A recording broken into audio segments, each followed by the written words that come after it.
सुप्रभात। कल हम सभी संधि के भाग 1 का अध्ययन किया था और आज संधि के भाग 2 का अध्ययन करेंगे। भाग 1 में आप लोगों का काफ़ी प्यार और सहयोग मिला। उम्मीद करते हैं इसी तरह आगे मिलता रहेगा। और लेकिन एक आप लोगों से विनम्र निवेदन है कि संधि भाग 2 या वीडियो को ज़्यादा से ज़्यादा सब्सक्राइब, शेयर और कमेंट करें। जो भी चीज़ें गलती हो उसे कमेंट के माध्यम से बताएं या जो भी कमियां हो उसे हमें कमेंट के माध्यम से जरूर अवगत कराएं। हम आपके आभारी रहेंगे और दिन प्रतिदिन सुधार करेंगे, क्योंकि आपके कमेंट के द्वारा हम अपनी कमियों को जान पाएंगे या अपनी अच्छाइयों को जान पाएंगे। तो संधि भाग 2 के अंतर्गत आज हम पढ़ेंगे गुण संधि। क्या पढ़ेंगे? गुण संधि। गुण संधि का सूत्र होता है आद गुणः। यदि पूछा जाता है कि इसका सूत्र क्या है तो आप बताएंगे गुण संधि का सूत्र होता है आद गुणः। कभी कभी परीक्षा में केवल संधि के सूत्रों को ही पूछा जाता है, इसलिए संधि के सूत्र को याद करना बहुत जरूरी है। संधि के नाम के साथ साथ उसके सूत्र को, उसकी परिभाषा को, उसके नियम को हमें जानना चाहिए। तो इसकी बात होती है गुण संधि। स्वर संधि का दूसरा संधि है, दूसरा प्रकार है। गुण संधि में नियम परिभाषा क्या है?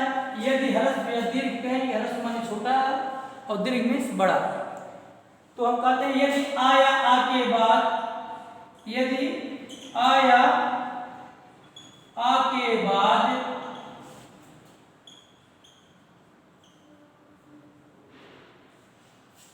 ह्रस्व या दीर्घ है, ह्रस्व या दीर्घ है, ई, उ, री या री आए तो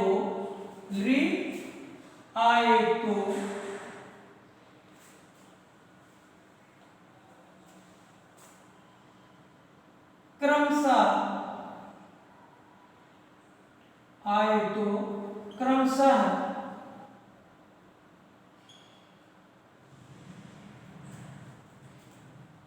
ई का ए,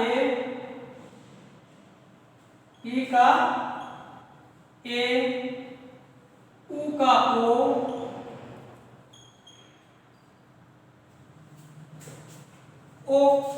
उ का ओ, री का र हो जाता है। यहां पर री का र नहीं बल्कि अर हो जाता है। री का अर हो जाता है तथा ली का अल हो जाता है। क्या हो जाता है? अल हो जाता है।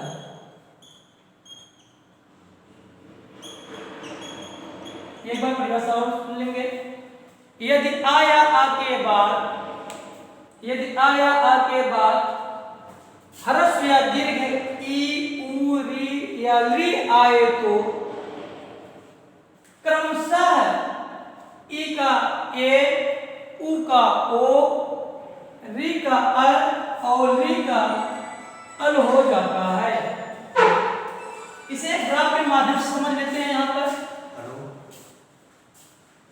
जैसे आ या आ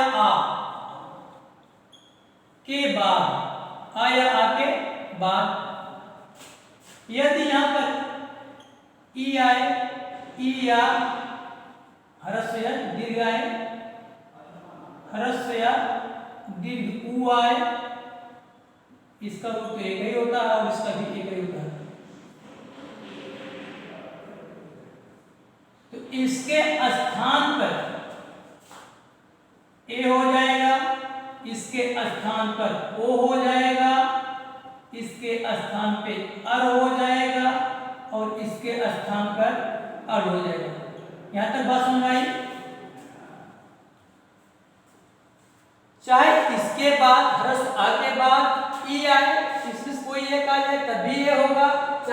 इसके साथ दीर्घ आ के बाद आएगा तब भी, यहाँ दीर्घ भूल गए हैं, दीर्घ आ के बाद भी चाहे ह्रस्व आ के बाद इन दोनों में कोई एक आएगा तब भी ए होगा, या दीर्घ आ के बाद इनमें से कोई एक आएगा तब भी ए होगा। इसी भाग ह्रस्व आ के साथ चाहे ह्रस्व उ आए या दीर्घ उ आए तब भी उनका ओ होगा संधि करते समय। यदि ह्रस्व या दीर्घ आ के बाद अगर री आता है तो री के साथ जो है मिलकर के अल हो जाता है, और री आएगा तो री के साथ अल हो जाएगा। यहां तक बात समझ आई।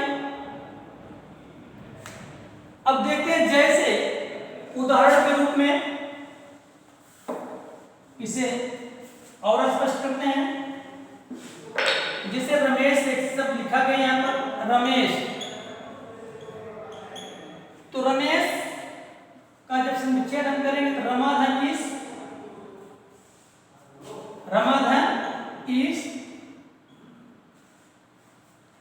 अब देखेंगे यहां पर अंतिम वर्ण इसका क्या है, पहले शब्द का अंतिम वर्ण या अक्षर जो है दीर्घ आ है, और दूसरे शब्द का पहला अक्षर क्या है, दीर्घ ई है।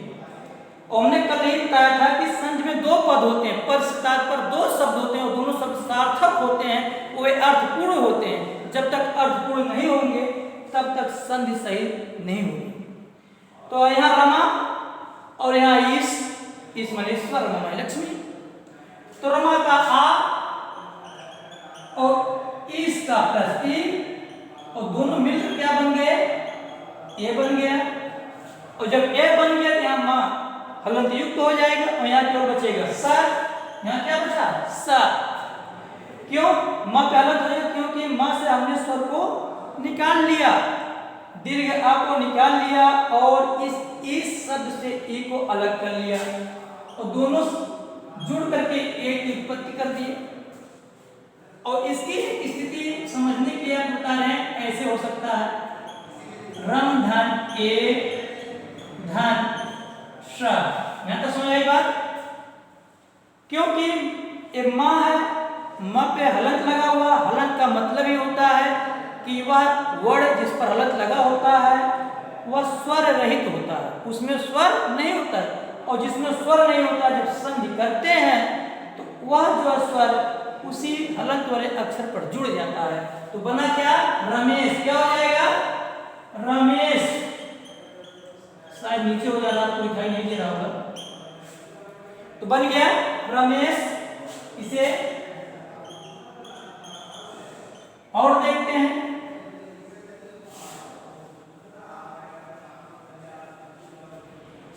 जैसे यहां पर लिखते हैं ह्रस्व से सुरधन ईश, सुरधन ईश। अब देखेंगे इस सुर शब्द में अंतिम जो वर्ण होगा वह ह्रस्व आ होगा, और इस शब्द का जो पहला वर्ण है, जो पहला अक्षर है वो दीर्घ ई है। ह्रस्व आ और दीर्घ ई, ह्रस्व आ और दीर्घ ई मिलेंगे क्या बन जाएगा, ए बन जाएगा। जैसे इसे अगर बनाते हैं, यहां से क्या निकला, आ, सुर का आ, ईस का ई, तो दोनों मिलकर के क्या बना दिए, ए। और इस पर रफ हलंत हो जाएगा, और जब पे हलंत हो जाएगा तो इस पर ए की मात्रा ऐसे ही होती है ना, तो बन जाएगा सुरेश। क्या होगा, सुरेश। गणेश, गणधन ईश, क्या होता है, गणधन ईश, गणेश। अगर लिखे यहां पर हम गणेश, गण मीन समूह, ईश माने ईश्वर, दोनों सब सार्थक हैं, और दोनों बता दे ह्रस्व आ दीर्घ ई मिलकर के ए बनाएंगे, और सब बन जाएगा गणेश। ऐसे नरेश का नरधन ईश। अभी तो हमने ह्रस्व ई और दीर्घ ई के बारे में पढ़ा, अब पढ़ते हैं ह्रस्व उ और दीर्घ उ आने पर कैसे ओ हो जाता है। तो देखते हैं,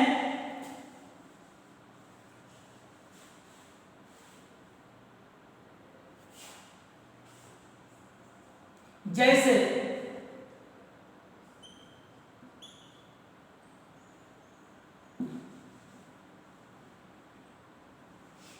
इसका ओ कैसे होता है, जैसे नवधन, ऊढ़ा,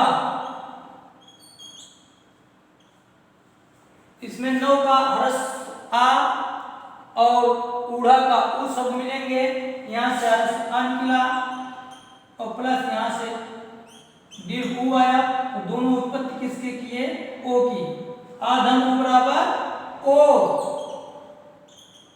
तो बना यहां पर क्या हो जाएगा, नवोढ़ा। क्या बना, नवोढ़ा। या एक और शब्द लेते हैं, जैसे सूर्य धन उदय,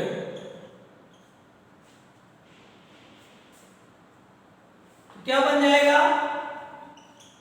सूर्योदय। बात समझ आई। आधन उ बराबर ओ और रेफ रही पहले से सूर्योदय।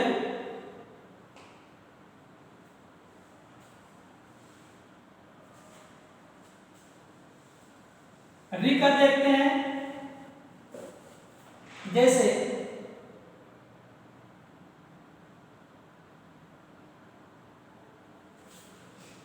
आप देखेंगे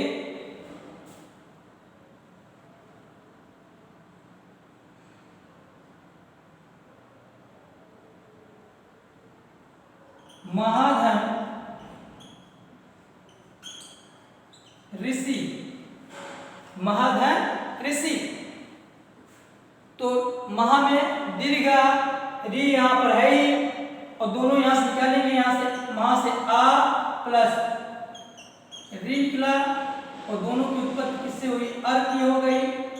जब अर बन जाएगी किसकी स्थिति ये बन जाएगी, मह, हलंत हो जाएगा, धन, दोनों की उत्पत्ति जो बना है अर हो जाएगा, और धन यहां पर केवल सी है, मूर्धन्य सा। अब यह हलन इस पर हो जाएगा, तो पूरा बन जाएगा माह, हो गया। र पे हलंत है और यहाँ पर ये रे र बन जाएगा, माह कैसे बनता है ना, ऐसे हो जाएगा राजस, राजा धन ऋषि। ठीक,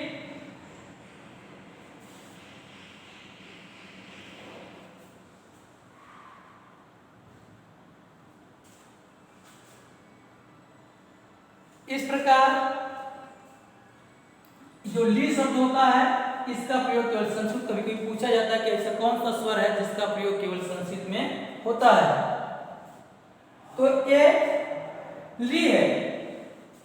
और दूसरा जो हम पढ़ेंगे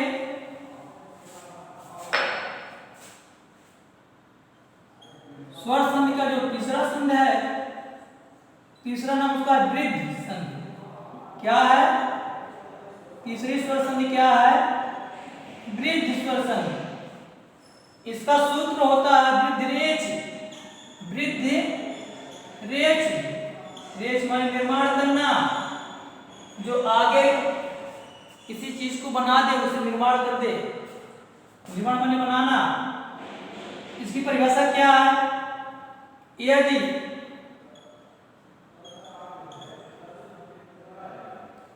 यदि आया आ के बाद, यदि आया आ के बाद ए या ऐ आए, ए या ऐ आए, तथा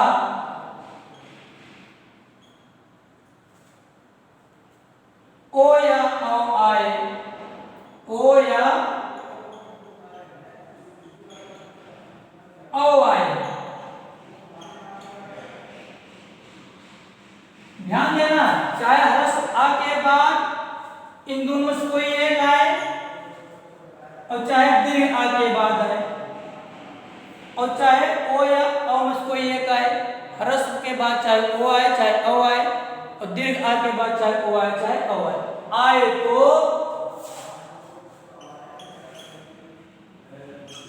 ए ऐ के स्थान पर, ए ऐ के स्थान पर सदैव अय हो जाता है। क्या हो जाएगा इसके स्थान पर? ह्रस्व दीर्घ आ के बाद अगर आएंगे तो यहाँ पर सदैव अय हो जाएगा और यहाँ पर सदैव अ हो जाएगा। आगे के स्वर में निर्माण कर लेगा, रेच कर देगा, वृद्धि कर देगा। क्या स्थान पर सदैव अय हो जाएगा तथा ओ औ के स्थान पर, ओ औ के स्थान पर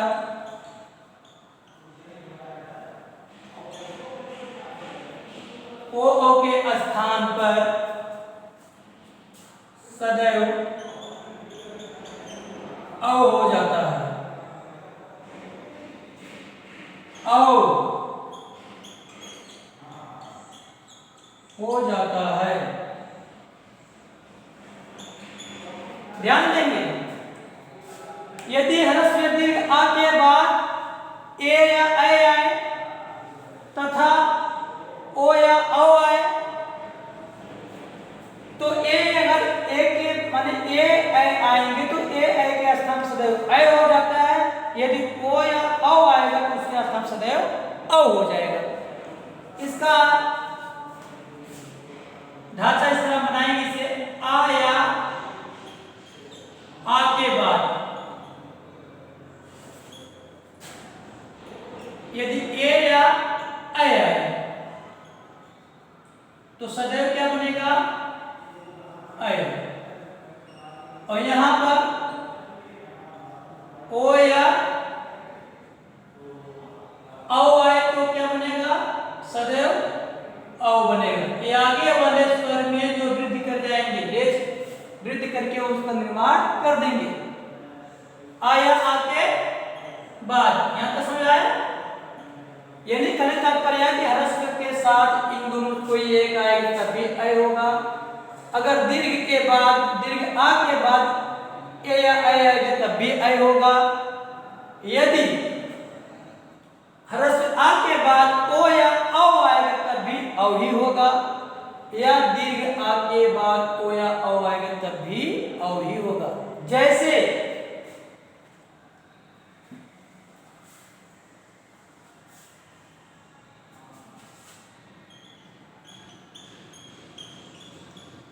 बहुत प्रसिद्ध उदाहरण है, तथैव होता है। तथैव कैसे बना?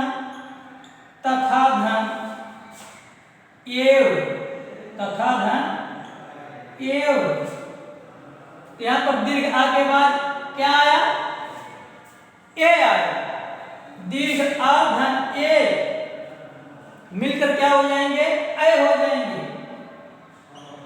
इसके बाद ए आ रहा है और ये दोनों मिलकर के किसकी उत्पत्ति करते हैं? ऐ की। और बन क्या जाएगा?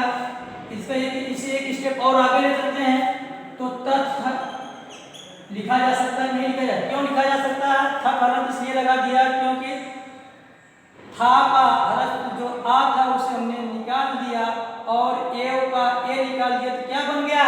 ऐ।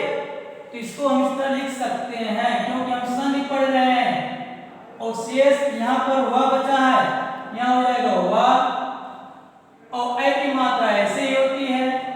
तो था पे सदैव हलंत वाले अक्षर पर ही मात्रा लगती है या जुड़ती है। तो इसका रूप बन जाएगा तथैव सदा धन एव बराबर, सदा धन एव बराबर क्या होता है? सदैव होता है सदा धन एव। क्या बन गया? सदैव।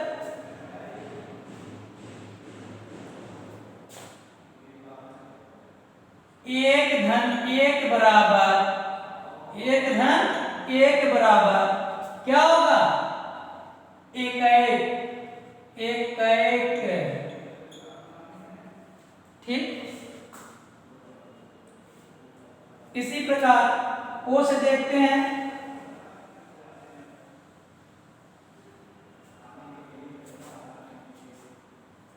जैसे महाधन ओज बराबर महोध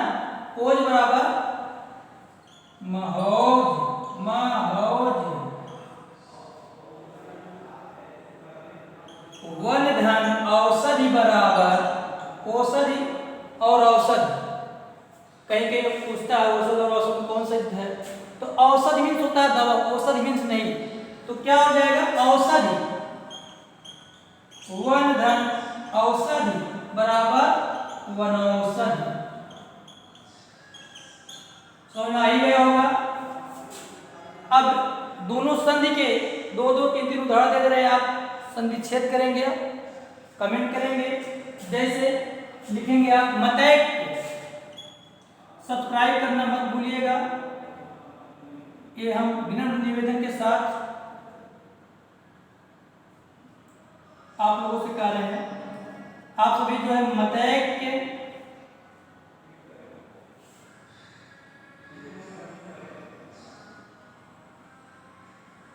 सुरेश,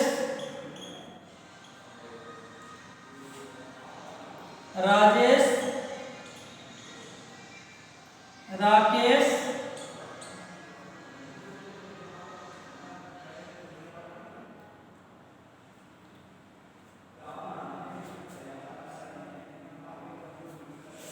का संधि छेद करेंगे, 3 या 4 का ही।